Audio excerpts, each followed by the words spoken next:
네, 어제는 영화에 대해서 제가 잠깐 말씀을 드렸는데 오늘 조금 보완해서 또 우리가 어떤 것을 주의하고 어떤 것에 집중해야 되는가 이런 말씀을 좀 드리려고 합니다. 자, 저는 영화는 21세기의 신화다 이렇게 정의를 내립니다.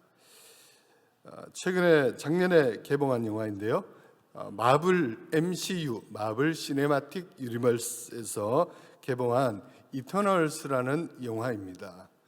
그럼 마블은 우리 젊은이들이 굉장히 좋아하는 아주 엄청난 영화고 전 세계적으로 가장 흥행을 많이 한 그런 영화들인데요. 이터널스라는 영화가 주는 메시지가 충격적입니다. 이 영화는 기본적으로 고대 수메르의 신화를 바탕으로 대본을 썼습니다.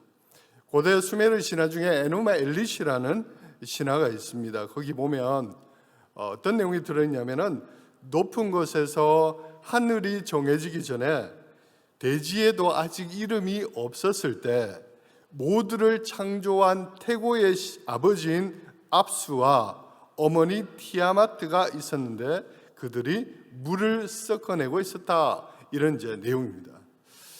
그러니까 고대 수메르 혹은 고대 바벨론, 고대 이집트 이런 지역에서는 창조 신화가 다 있지요. 그 중에 이제 에누마 엘리시는 유명한 신화인데 압수라는 신과 그의 아내인 티아마트라는 여신이 세상을 창조했다 이렇게 시작합니다. 자, 그런데 마블이 만든 이 이터널스라는 영화에 보면은 그 태초의 고대의 신이 아리셈이라는 어떤 전능한 우주의 존재가 등장합니다. 그리고 이 아리셈이 이터널이라고 불리는 신들을 만듭니다. 그리고 그 신들을 우주 행성에 다 보내가지고 온 우주를 통치하고 있다. 뭐 이런 내용입니다. 자, 그런데 이 이터널스라는 이제 신이자 뭐 인간이자 그런 존재들입니다. 아리셈이라는 전능자가 만든 이 이터널들이 지구에 오게 되는데 그 이름을 보면 아리셈, 티아맛, 길가메시, 테나, 이카리스, 킹고 이런 극중 주인공들의 이름입니다. 근데 여기서 아마 익숙한 이름들이 나옵니다. 티아마트, 아까 에누마 엘리시라는 고대 수메르 창조 신화에 등장하는 여신의 이름이죠. 근데 이 영화에 그대로 이 이름이 사용됩니다. 티아마트라는 신이 등장합니다. 길가메시, 고대 수메르의 길가메시 서사시가 있죠. 우리 마동석이라는 배우가 이번에 연기해가지고 아주 유명해진 그런 인물 아닙니까? 자, 그런데 고대 바벨론 신화 중에 길가메시 서사시라는 신화가 실제로 있습니다. 길가메시는 반신반인이고 어떤 지역을 통치하다가 신에게 맞서 싸우는 뭐 이런 인물입니다. 근데 이 길가메시라는 인물이 이번 이 이터널이라는 영화에 그대로 등장하죠. 또 테나라고 되어 있지만 실제로는 그리스의 전쟁의 여신인 아테네를 상징합니다. 안젤리나 졸리가 연기했죠. 그 다음에 이제 킹구라는 어떤 인물로 등장하는데 역시 고대 수메르 신화에 다 등장하는 인물이고요. 이카리시라는 인물도 고대 그리스 신화의 이카루스를 상징합니다. 그러니까 이카루스 여러분 다 아시죠? 밀랍으로 날개를 만들어 가지고 태양을 향해 날아가다 추락한 그 신적 인물인데 아무튼 이런 인물들이 이터널이라는 영화에 그대로 등장한다는 점이고요. 또 여기 놀라운 것은 이 MCU라는 영화사는 마블이라는 영화사는 우리 인류의 전 역사를 본인들의 시각으로 재정의를 합니다. 메타 내러티브라고 하죠. 인류의 시초부터 오늘까지 역사가 어떻게 흘렀는가를 이 마블은 자기들 방식으로 재정의하고 설명한다는 데 중요성이 있습니다. 이들은 이 영화가 처음에 시작되면은 아리셈이 보낸 거대한 우주선이 지구에 도착합니다. 그리고 이 우주선에 아까 제가 말씀드렸던 이터널이라고 하는 신적 존재들이 타고 있고 이 우주선에서 이제 지구로 내려옵니다. 근데 이 우주선이 도착한 지역이 어디냐면은 약 BC 7000년 전 고대 메소포타미아 지역입니다. 우리가 이제 인류의 역사를 보면은 고대 메소포타미아 지역이 인류 문명의 발상지라고 생각되고, 이제 거기에 태초의 원시적 삶을 사는 인류가 있는데, 거기에 이터널이 등장해서 문명을 전수해 줍니다.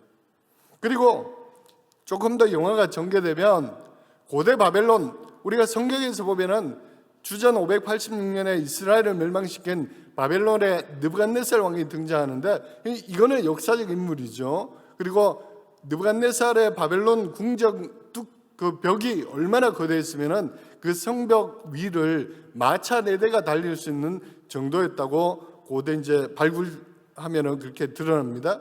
근데 이런 고대 바벨론 제국의 이런 것들도 누가 만들었느냐? 이터널들이 도와서 만들어졌다. 이런 식으로 영화가 묘사를 합니다.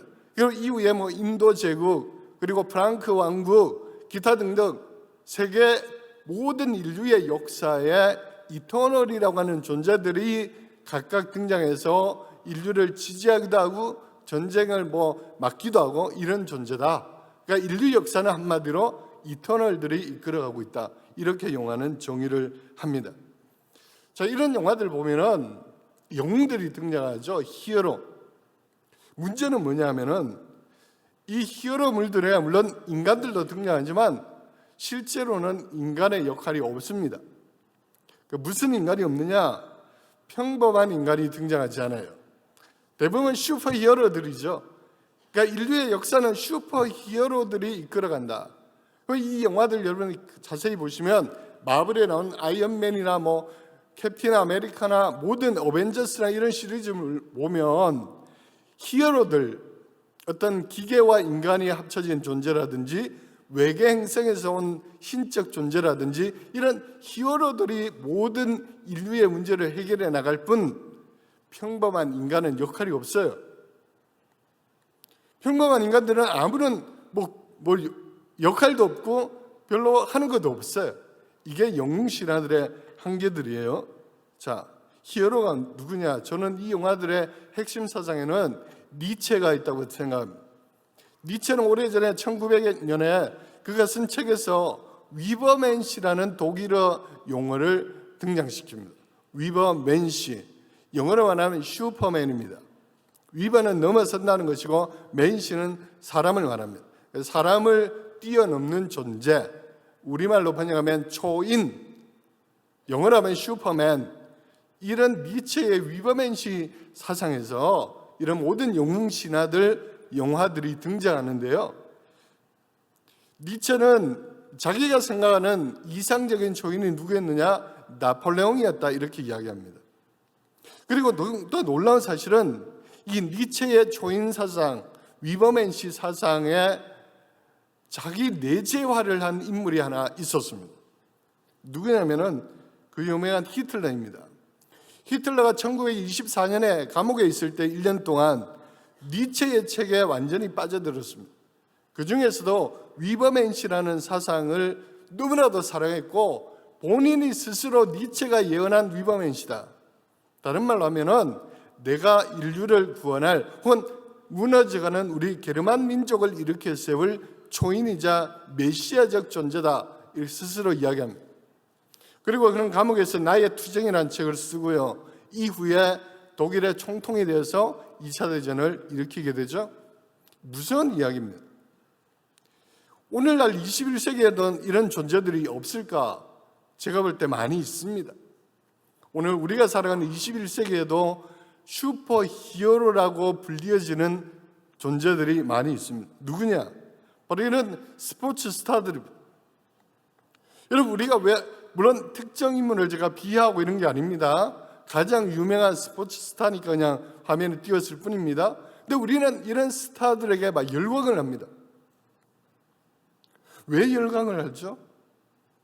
저 스타는 저를 전혀 모르는데 우리가 왜 스포츠 스타들 혹은 연예인들 스포츠 경기 이런 데 왜 열광할까요? 저거 미국에서 벌어지는 야구 경기에 왜 열광하고 그 야구 선수들의 이름을 왜 다 외우고 막 꿰고 있을까요? 저 영국에 쓰려는 축구 경기에 왜 우리가 열광하고 밤잠을 설치면서 새벽기도회는 문 닫아도 월드컵 경기 같은 거 보잖아요. 왜 그럴까요? 왜 우리는 연예인들, 왜 젊은이들은 뭐 이런 연예인들, 영화 배우들, 스타들인데 열광할까? 제임스 스미스라는 신학자는 왕을 기다리며라는 책에서 이렇게 정의하고 있습니다. 만약에 사도 바울을 아레오바고에서 내셔널몰, 미국에 있는 워싱턴에 있는 내셔널몰로 순간 이동시켜 웅장한 의사당을, 워싱턴 기념탑을, 그리고 에이브라함 링컨에 대한 기억을 모셔둔 신전을 둘러보게 한다면 그가 관찰한 건 역시 비슷하리라 생각한다. 너희를 보니 범사에 종교심이 많도다. 바울이 사도행전 17장에 보면 아테네 신전이 있는 아레오바고 그 광장에 가서 보니까 너희를 보니 종교심이 많다. 심지어는 알지 못하는 신에게까지 만들어 놓고 숭배하고 있더라. 그러니까 사도 바울이 살던 1세기에는 그리스 로마 신들을 숭배했지요. 그들을 모셔둔 신전에 가서 모든 삶을 그들에게 빌면서 살았죠. 그러나 이 제임스 스미스는 오늘날 21세기 사람들도 1세기 사람들처럼 우상을 섬기고 그리고 특정한 신적 인물들에 열광하고 있다. 누구냐? 영웅 신화의 주인공들이다. 그들은 스포츠 스타이기도 하고요, 연예인들이기도 하고요, 혹은 엄청난 재벌들이기도 합니다. 여러분, 여기 나오는 이런 인물들, 세계에서 가장 돈이 많은 사람들이죠. 베조스, 아마존 창시자였고요, 워렌 버핏, 신화적인 투자의 귀재라고 불려지죠. 오늘 앨런 머스크, 여러분 테슬라 또는 우주왕국 스페이스X 이런 회장이시죠. 근데 이런 신화적 인물들, 우리가 생각할 수도 없는 엄청난 재력과 그런 것을 자랑하고 있습니다. 이렇게 개인 전용기를 타고 다니고 최고급 스포츠카를 타고 엄청난 돈을 가지고 있습니다. 근데 우리가 왜 이들에게 열광할까요? 어차피 우리가 열광하고 있는 그 이유 때문에 저들은 신화적 인물들이 되는 것입니다. 왜 열광할까? 하버드의 마이클 샌들 교수는 이런 것들 보면서 사람들은 어떤 생각을 가지고 있냐면은 나도 저런 인물이 될 수 있을 거라는 착시 현상을 일으킨다는 거예요. 왜 우리가 이런 스타들에 열광할까? 어쩌면 나도, 어쩌면 내 자녀도 저런 인물이 될 수 있지 않을까? 프로이드가 말한 투사를 일으킨 투사, 프로젝션, 나를 거기에 투영해서 나의 롤모델이 되고 나도 노력하면, 열심히 하면 저 인물같이 대박을 터뜨릴 거야. 저 사람처럼 엄청난 갑부가 될 수 있을 거야. 그걸 조금만 낮춰보면 오늘날 많은 투자의 신화, 공부의 신화 이런 인물들이 등장하면서 당신도 나처럼 공부하면 서울대 수석할 수 있습니다. 당신도 나처럼 하면 부동산 투자의 귀재가 될 수 있습니다. 당신도 나처럼 하면 주식 대박할 수 있습니다. 라면서 거짓을 퍼뜨리고 있는 거예요. 마이클 샌들은 절대로 그 사람처럼 될 수 없다고 이야기합니다. 그건 당연한 거예요. 제가 과거에 교목하면서 교목으로 학교에 섬길 때에 저는 너무나 안타까운 현실들을 많이 봤어요. 대부분의 부모님들은 내 아이가 조금만 더 공부하면 상급 대학에, 좋은 대학에 갈 수 있다고 착각을 하고 있어요. 근데 제가 아무리 봐도 제가 몸담고 있던 학교에서 그들이 말하는 스카이라고 불려지는 대학에 가는 인원은 해마다 많아야 10명이었어요. 완전히 상위 정말 0.1%만 갈 수 있죠. 근데 그거는 정해진 거예요. 그거는 입학 인원이 정해져 있기 때문에 아무리 내가 노력을 해도 어쨌든 1% 정도만 갈 수 있는 거예요. 99%는 누가 되는지는 모르겠지만 아무리 노력해도 안 되는 거예요. 근데 우리는 어떤 착각을 하냐면은 나도 노력하면 될 수 있을 거예요. 여러분 주식 대박, 부동산 대박 뭐 신하들 이런 거 마찬가지예요. 저와 여러분이 아무리 앨런 머스크의 사진을 벽에 걸어놓고 기도를 해도 저와 여러분이 앨런 머스크가 될 수는 없어요. 근데 우리 마치 될 수 있을 거라고 착각하고 살아요. 왜 그럴까요? 미디어가, 화면이 보여주기 때문이에요. 그리고 거짓을 퍼뜨리죠. 당신도 노래 가면 될 수 있다고. 세상 쓸데없는 것이 연예인 걱정이다. 제가 한 달여 전에 어떤 교회 강의를 하고 제 어머니가 사시는 부산에 계시니까요. 어머니 집에 가서 이제 하룻밤을 자게 되었어요.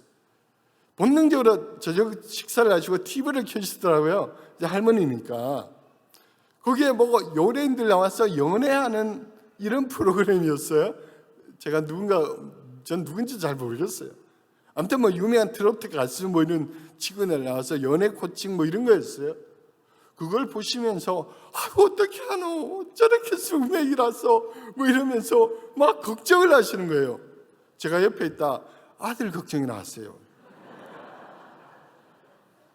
어머니 아들 걱정이 나시라고요. 저 걱정 안 하셔도 돼. 저 친구들 돈 많고 저거 다 가짜예요. 아니야 얘야 아니야 이러면서 거기에 함몰되는 거예요.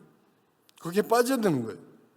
여러분 왜 우리가 뭐 트로트 가수들, 연애사, 가정사 그거 왜 걱정하고 있어요?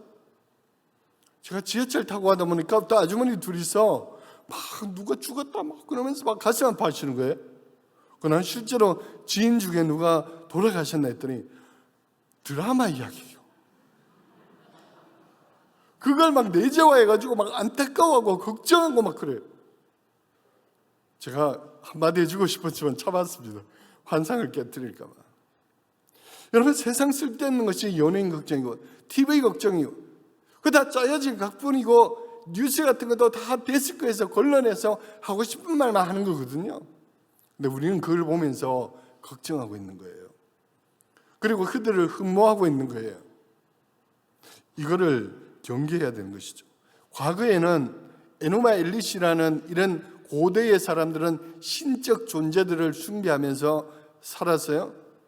문제는 뭐냐면은 이런 고대 신화들의 핵심은 그들의 왕, 수메르의 왕, 바벨론의 왕, 이집트의 왕이 신의 형상을 가지고 있다고 선언하는 거예요. 그럼 일반인 너희들은 뭐냐? 왕의 노예다. 그렇잖아요? 에노마 엘리시의 신화에 보면은 인간을 왜 만드는가 하면은 이 신화에 의하면 하급 신들이 막 불평을 하니까 이 상급 신들이 귀찮아가지고 흙을 막 빚어가지고 인간을 만들어가지고 인간에게 노동을 시켰다 이런 식으로 등장해요. 그런 신화적 속에서 고대 제국에서 평범한 인간은 그냥 노동하는 존재, 왕을 위해서 평생 일하는 존재 그런 거예요. 그런 체계를 떠받치는 역할을 하는 것이죠. 그런데 하나님께서는 창세기 1장을 선언하면서 태초에 하나님이 천지를 창조하셨다. 그리고 하나님이 광명체들을 창조하셨다. 이집트에서 400년 동안 생활하면서 그들은 태양신 라를 섬겼거든요. 그리고 그 태양신의 아들이 바로 왕이었어요. 그러니까 바로만이 신의 모습을 가진 신의 형상이었어요. 근데 하나님은 선언하는 거예요. 그것들 다 내가 창조한 피조물에 불과한 거야. 자연에 불과한 거야. 신이 아니야.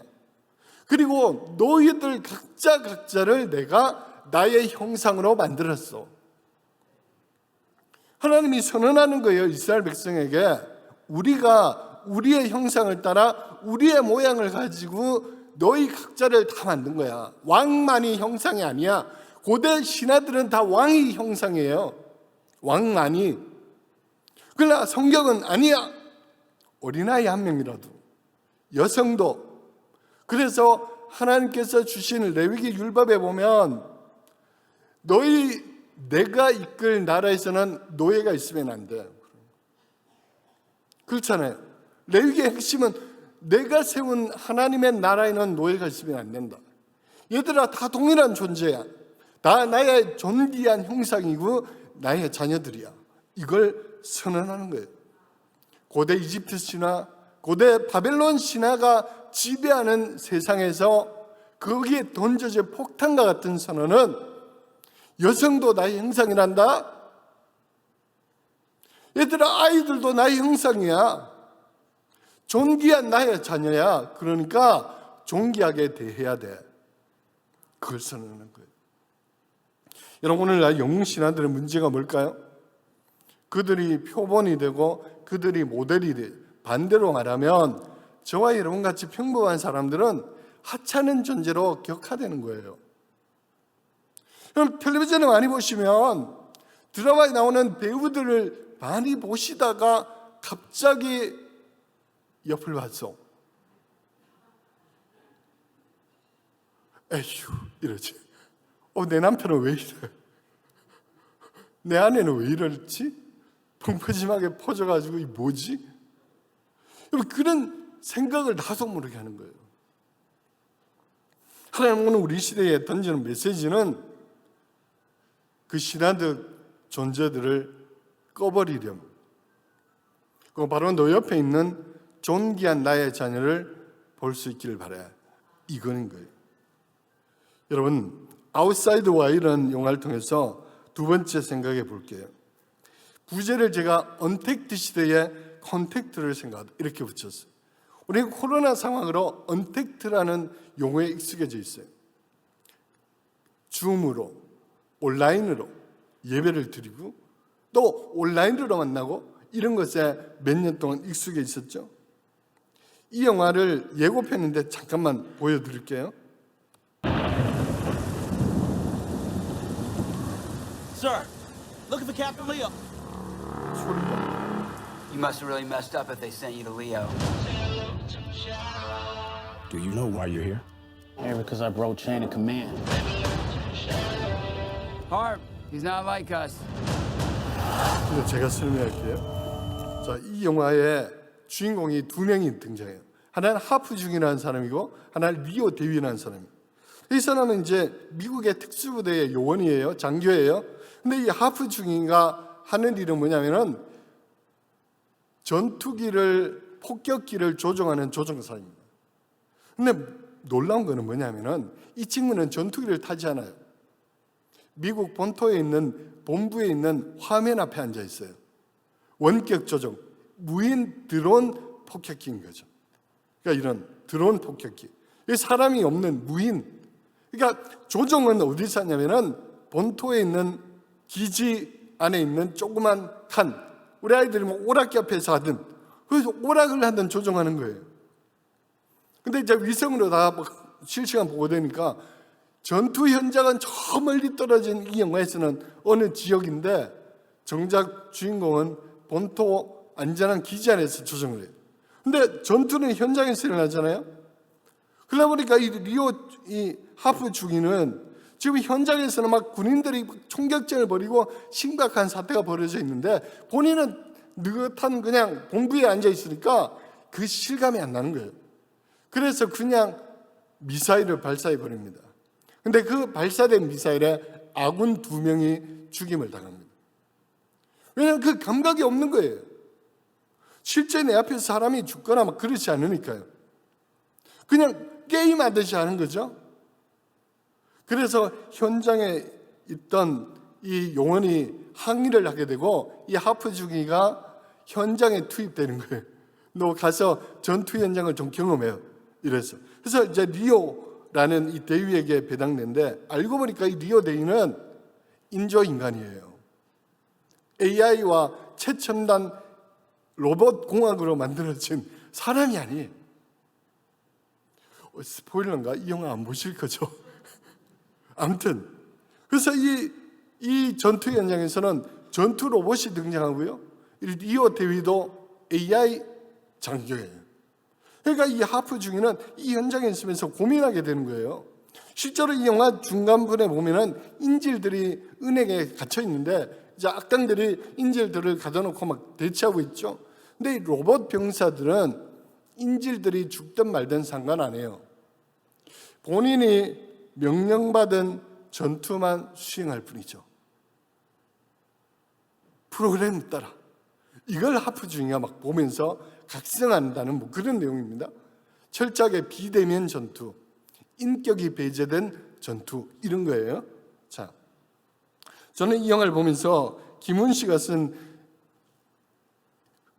칼의 노래라는 소설의 한 장면이 생각났습니다.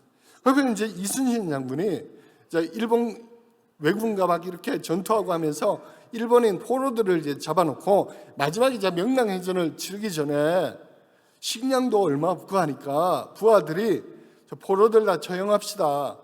우리도 먹을 게 없고 마지막 전투하러 가야 되는데 남겨두고 갈 필요 없습니다. 다 죽이고 전투하러 갑시다. 제안을 해요. 그래서 이순신 장군도 어쩔 수 없이 그렇게 하자 하고서 칼을 꺼냈어요. 근데 칼을 딱 들고 그 포로를 목을 베려는데 그만 그 포로의 눈을 보게 된 거예요. 그 보니까 일본군이지만 20대 초반의 젊은이고 그 순간 자기 아들이 생각난 거예요. 그러면서 막 드는 생각은 이 친구도 본국에 가면 누군가의 아들이겠지? 얘가 죽으면 그 부모가 오해하겠지? 이런 생각이 막 들어서 칼을 휘두를 수가 없는 거예요.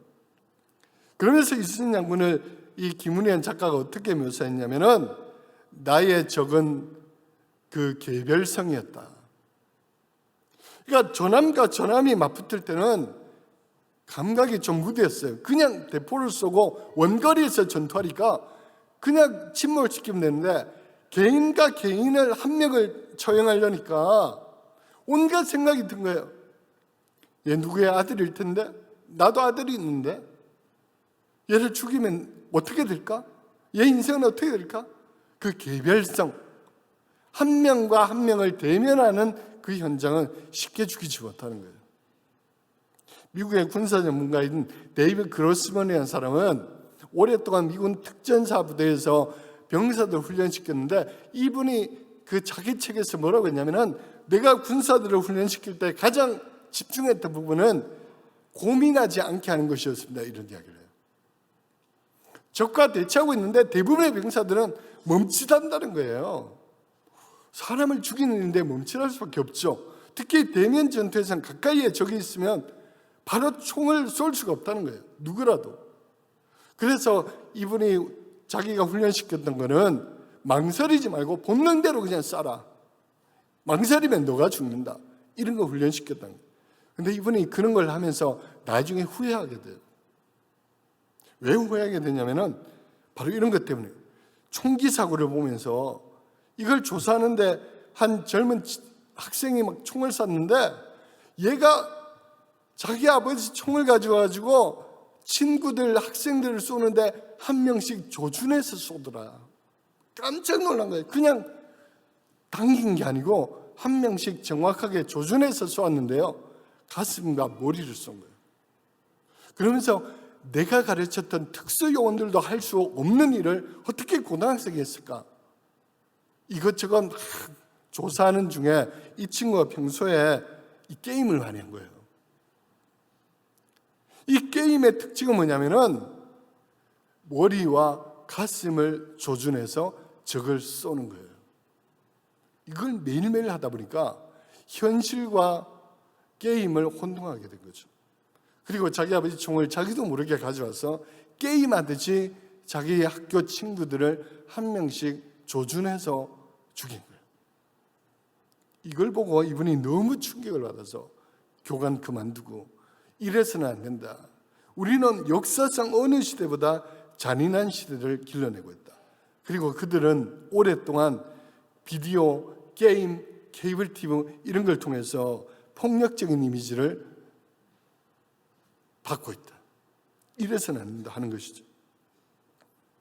실제로 작년에 개봉한 영화 모가디슈인데요. 여기에 보면 아프리카 현장에서 있었던 이야기죠. 여러분 아프리카 소년병 이야기는 많이 들으셨을 거예요. 얘네들에게 10대의 어린 아이들에게 총을 쥐어주고 막 쏘라고 하니까 이 영화에도 묘사됐지만 얘들은 그런 판단 능력이 떨어지니까 장난처럼 전쟁을 장난처럼 합니다. 사람을 죽이는데 막 웃으면서 게임하듯이 막 죽이는 거예요. 얼마나 충격적이에요. 이런 것들이 비대면의 역할이다. 여러분, 비대면의 또 다른 사례들, 2008년에 전 세계를 금융위기로 몰아갔던 리먼 브러더스 사태가 있었죠. 이것 때문에 우리 대한민국도 얼마나 힘들었어요. 근데 이 사태를 쭉 조사했던 경제학자가 이런 이야기를 해요. 왜 이런 일이 벌어졌을까? 왜 많은 사람들을 파산에 이르게 하는 이런 일이 있었을까? 그 핵심은 비대면, 무슨 말이냐면은 돈을 낳고 복잡하게 제2은행, 제3금융, 또 증권회사 이런 것들이 막 얽히고 설켜가지고 이 돈이 누구 돈인지 모르는 거예요. 그리고 많은 애널리스트들은 화면 속에 숫자만 보고 막 투자하고 막 이렇게 하는 거예요. 실물 돈을 보고 하는 것이 아니고 숫자만 보고, 숫자 노름이지 한마디로 화면을 보고. 그러니까 이게 얼마나 큰 액수인지, 이게 또 누구의 돈인지 이런 감각이 떨어졌다는 거예요. 그러니까 흥청망청, 특히 리만 브라더스 임원진들은 막 그 돈으로 흥청망청 막 했죠. 그리고 이것 때문에 수많은 사람들이 집을 잃고 가족을 잃고 또 직장을 잃는 사태가 벌어졌거든요. 익명성, 대면하지 않는 사회의 위험성입니다. 노마드랜드라는 영화를 보면 이 리만 브라더스 사태에 실직한 사람들의 이야기를 클로이 짜오 감독이 담아냈어요. 여기에 등장하는 주인공도 마찬가지예요. 이분은 배우예요. 근데 이 영화의 핵심 내용은 뭐냐면은 그 리만 브라더스 사태에 파산한 사람들, 집을 다 잃어버린 사람들, 그래서 집이 없어가지고 이런 캠핑카 같은 것을 한 대 마련해서 떠돌아다니면서 사는 사람들의 이야기를 영화에 담았어요. 근데 이 영화에 등장하는 사람들, 이 화면에 보시면 맨 오른쪽에 있는 사람은, 왼쪽에 있는 사람은 실제 배우지만 두 할머니는 실제 인물이에요. 약간 반 다큐 반 영화예요. 그래서 여기에 등장하는 이 바벨스라는 사람도 실제 인물이에요. 배우가 아니에요. 그리고 애리조나주의 쿼츠사이트라는 곳에 이 수많은 캠핑족들이 이제 모여서 막 한 번씩 모여서 이제 있는데, 이 바벨스가 그 사람들 먹이는 일을 하는 거예요. 금융위기 때 집을 잃어버린 사람들, 절망하는 사람들, 직장을 잃어버린 사람들, 그래서 어쩔 수 없이 캠핑카에 살아가고 있는 사람들을 이제 밥도 먹이고 물건도 서로 나누고 이런 이제 공동체 생활을 하는 리더인데, 저는 이걸 보면서 익명성, 이 피해자들은 각자 개인이고 누군가의 아버지고 누군가의 어머니고 누군가의 자녀란 말이에요. 구체적인 인물인데 정작 이 사태를 일으킨 임원진들은 숫자만 보고 그냥 한 거예요. 누구의 돈인지도 모르고. 오징어 게임이 전 세계를 휩쓸고 또 우리에게도 익숙한, 여러분도 아마 많이 보셨을 거예요. 이 드라마의 핵심도 해고 노동자잖아요, 주인공이. 그런 것 때문에 파산해서 회사가 직장을 잃어버렸어요. 그래서 뭐 이런저렇게 하다가 일확천금을 노리고 뛰어들게 되죠. 자, 이 드라마에 보시면 여러분 가슴에 이름표가 없습니다. 숫자만 있죠. 1번부터 456번까지. 왜 숫자를 붙였을까요? 익명성이에요. 이름표를 붙이면요 서로 경쟁하기가 곤란해요. 누군지 알 필요가 없어요. 누군지 알아서도 안 되는 거예요. 그냥 단지 숫자일 뿐이에요. 그래서 이 드라마 보면은 한 명이 죽어나오면 몇 번 아웃 뭐 그리고 끝나잖아요. 누군가 알려고도 하지 말고 알 필요도 없고 알게 되면 경쟁할 수 없어요. 숫자일 뿐이에요. 자, 그런데 많은 분들이 오열한 장면이죠. 드디어 이 구슬치기 하는 단계에 와서는 이 지영이란 친구가 새벽이란 친구라 통성명을 합니다.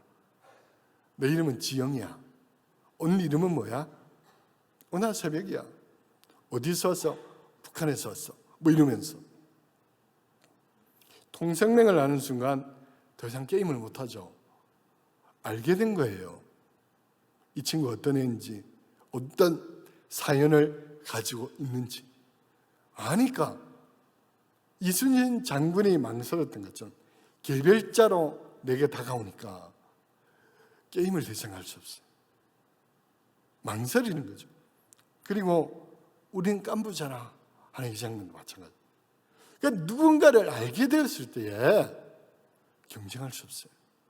그래서 오늘날 미디어나 많은 시스템은 익명성을 강조하는 거예요. 누군지 알 필요 없어요. 여러분 대부분 아파트에 많이 사실 건데 많이 완화된 집 앞집에 누가 사는지 윗집에 누가 사는지 잘 모르잖아요. 단절된 사회, 비대면 사회. 누군지 알 필요도 없고 알면 곤란한 거예요. 그런 사회를 살고 있다. 웨인 왕이 만든 스모크라는 영화인데요. 여기 보면 이 주인공이 뉴욕의 브루클린에서 편의점을 운영하는 사람인데 이 사람의 특징은 뭐냐면은 매일 출근하면 자기 가게 앞에서 오래된 카메라로 사진을 한 장씩 찍습니다. 그리고 어느 날 친구가 찾아옵니다. 그래서 친구에게 자기가 찍은 사진을 보여줘요. 주인공 이름은 오기 렌이고 친구는 폴 벤자민인데 폴, 내 사진 좀 볼래? 보여줬어요. 그러니까 폴이 이렇게 보니까 똑같은 사진이에요. 매일 자기 가게 앞에서 그냥 거리를 찍은 사진이에요. 그래서 뭐 별거 없는데 야 똑같은 사진을 왜 보여줘? 이렇게 반응해요. 그러니까 이 오기가 뭐라고 하냐면 너는 내 사진 보는 방식이 틀렸어. 천천히 눈을 크게 뜨고 집중해서 한번 봐. 그렇게. 그래서 눈을 크게 뜨고 집중해서 봅니다. 첫 번째 사진을 보니까 이런 장면이 딱 있는 거예요. 그리고 또 쭉 보니까 여러분도 집중해서 한번 보세요. 뒤에 있는 거리, 건물은 똑같은 곳이에요. 프레임은 똑같아요. 근데 사진은 어떤가요? 다 다르죠. 다 달라요. 왜냐하면 매일 지나가는 사람이 다르거든요. 날씨가 다르거든요. 동일한 인물이 혹시 지나가도 표정이 다르거든요. 그러니까 똑같은 사진은 실제로 한 장도 없는 거죠. 그러면서 이 주인공이 이 영화가 말하고자 하는 것은 이런 이야기예요. 눈을 크게 뜨고 정확히 봐라. 오늘날 현대사회의 익명성, 피상성을 고발하는 영화예요. 왜 우리는 드라마를 보면서 영화를 보면서 연예인들의 이름을 줄줄 깨고 우리 학생들은 뭐 무슨 유명 가수들의 그런 이름 이런 거 줄줄 깨고 가사들도 다 외우고 있는데 정작 우리 집에 사는 가족의 관심은 없는 거야. TV를 트는 순간 대화가 단절되죠. 아이들은 자기 방에 들어서 게임을 하든지 공부를 하고 있고 요즘은 뭐 방이 많아져가지고 각자 방에 텔레비전에 한 대씩 있다면서요. 자기 보고 싶은 거 보라고. 대화가 단절되고 관심이 멀어지고 정작 같이 사는 가족 혹은 같이 신앙생활하는 우리 다락방 순원들의 관심은 없어지는 거예요. 우리가 TV를 보면 볼수록 영화를 보면 볼수록 신화적 존재들, 허상의 존재들, 가상의 인물들에게 관심을 뺏기면 뺏길수록 정작 우리가 집중해야 되는 내 가족, 또 내 순원, 교회, 사랑하는 우리 지체들 관심은 멀어지는 거죠. 예수님은 이 땅에 오셔가지고 예수님의 특징은 뭐냐면은 한 명씩 찾아가신 것이죠. 소외된 삭개오, 누구도 거들떠보지 않고 매국노고 민족의 반역자라고 일컬어서 외롭게 살던 삭개오. 그래서 감히 예수님 옆에 가지도 못했던 삭개오를 예수님은 주목하셨어요. 한 사람, 삭개오. 삭개오야 내려와라. 오늘 내가 너의 집에 머물러야 되겠다. 그리고 너도 아브라함의 자손이다. 나는 너 한 명을 위해서 왔다. 예수님은 군중을 물론 군중에게도 설교하셨지만 예수님이 집중하셨던 것은 한 사람이었어요. 삭개오야, 나는 너를 보고 있다. 지금. 그 당시에 많은 사람들이 로마 황제를 쳐다보고요, 아우구스투스의 신적인 인물 헤롯을 쳐다보고요. 그럴 때 예수님은 소외된 한 명을 찾아가시고 집중하셨어요. 예수님은 또 거라사 지역에 귀신 들린 광인을 찾아가셨어요. 위험을 무릅쓰고 사탄이 이걸 못하게 하려고 막 풍랑을 일으킬 때 잠잠하라 하시면서 찾아가셨어요. 누구도 거들떠보지 않던 무덤가에 거주하는 소외되고 버려졌던 한 영혼에게 예수님은 찾아가셨어요. 그리고 보란듯이 예수님은 제자들과 주변에 있던 사람들 보란듯이 돼지 2,000마리가 넘는 그게 귀신들 쫓아내고 그 희생을 감수하면서 이 한 영혼이 너희들이 볼 때 버려지고 귀신 들리고 미친 존재처럼 보이겠지만 내 눈에는 너희가 가진 모든 재산보다 귀한 존재야 선언하신 거예요. 돼지 2,000마리가 뭐야? 나는 그거 중요하잖아. 한 영혼이 천하보다 귀해. 예수님 그걸 선언하시고 한 영혼에게 집중하신 거예요. 예수님은 죽어가고 있던 야이로의 딸 한 명을 찾아가셨어요. 여러분, 레위기 율법에 의하면 유대인들이 절대로 하지 말아야 될 게 부정해지는 거잖아요.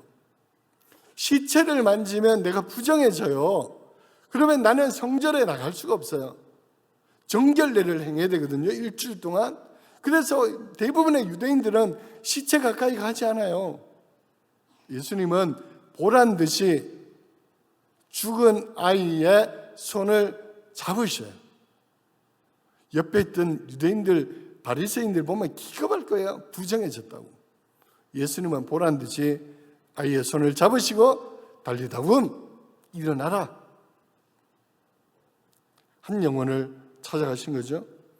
예수님은 혈루증 앓는 한 여인, 역시 혈루증 앓는 여인과 접촉하면 부정해져요. 내 예수님은 보란듯이 여인이여 내 믿음이 너를 구원하였다. 괜찮다. 여러분, 많은 사람들은 1세기 많은 유대인들은 부정한 사람, 병자, 소외된 사람, 귀신 들린 자 접촉하면 내가 부정해져. 그럼 나는 예배로 갈 수 없어. 이런 생각을 했어요. 나 예수님은 아니야. 내가 그 사람을 만지면 내가 부정해지는 것이 아니고 나의 거룩이 그 사람에게 갈 거야. 나가 내 있는 하나님의 신성이 그 사람에게 가는 거야. 거꾸로 생각하신 거죠. 실제로 예수님은 그런 분이셨고. 그러니까 많은 사람들은 저 사람과 접촉하면 내가 부정해져, 내가 더러워져 생각했지만 예수님은 아니야. 내가 만지면 저 사람이 거룩해져. 그래서 부정의 전념이 아니라 거룩이 전파되는. 그리고 무엇보다 한 사람 한 사람에게 집중하셨어요. 오늘 우리가 해야 될 일이 저는 이거라고 생각합니다. 오늘 영웅신하들은 우리에게 그들을 본받으라고 우상처럼 신적 존재처럼 그들은 자리를 하고 있어요. 우리 매일 그거 쳐다보면서 나도 저런 사람처럼 될 수 있을까? 그리고 실제로 화면을 쳐다보면서 마치 내 이야기처럼 걱정하고 염려하고 막 그렇게 해요. 아무 쓸데없는. 그러면서 정작 내가 화평케 해야 될 구체적 대상은 찾아가지 않는 거예요. 여러분, 예수님이 화평케 하는 자가 되라. 화평케 하는 자가 하나님의 자녀다.